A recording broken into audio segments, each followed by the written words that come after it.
Iran যদিও শিয়া মুসলমান, শিয়ার মধ্যে দুই ভাগ। এই যে ফিলিস্তিন, আমি গুনাহগার সফর করছি, আমি শিয়াগো দেখছি। শিয়াগো ভিতর দুইটা গ্রুপ আছে, ওরা একই মসজিদে দুই রকম নামাজ পড়ে। এই মুসলমানের বলা, এক গ্রুপে আলীকে নবী মানে, আর এক গ্রুপে আমার নবীরে নবী মানে। যে গ্রুপে আলীরে নবী মানে, এই গ্রুপে বলে টাটকা শয়তান, জাহান্নামী। তো খামিনি হইতেছে আলীরে নবী মানে না, সেই হিসাবে ওনার নেতৃত্বে উলামা একরামের 100% ভাবে সমর্থন দিয়ে আমি মনে করি বর্তমানে ফরজ। লা তাত্তাখিযু আদুব্বি ওয়া আদুব্বাকুম, ইহুদি নাসারারে বন্ধুত্ব করা যাবে না। এরা আল্লাহর দুশমন, নবীর দুশমন।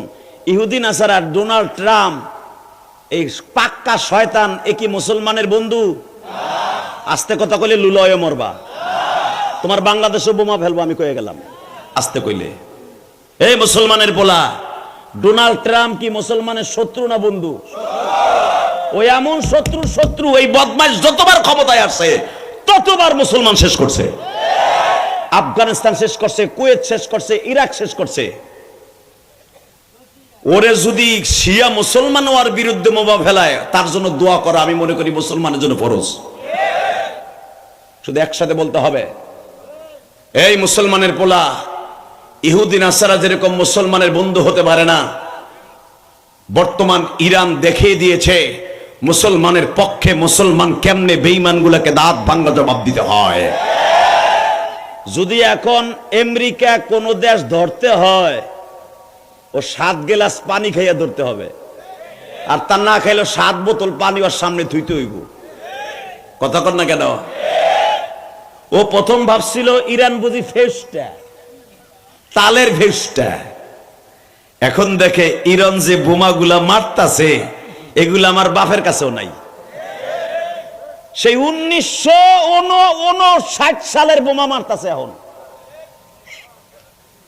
59 সালেরটা কেবল শেষ হয়েছে, 2026 সাল তো বাদ।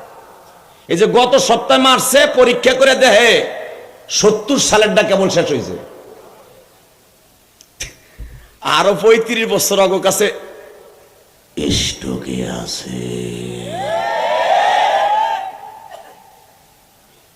আর এমন বোমা যে 35 বছর আগে বানাইছে, সে বোমা মারলে আমেরিকার এমন কোন অস্ত্র নাই ওইটারে ফিরাইয়া ধ্বংস করবে। সেকালে তো অত্যাধুনিক বুদ্ধি কমা ছিল, এখন তো কেজি বুদ্ধি। কথা কন না কে? এখন ডোনাল্ড ট্রাম্প খালি দুলাভাই কয়।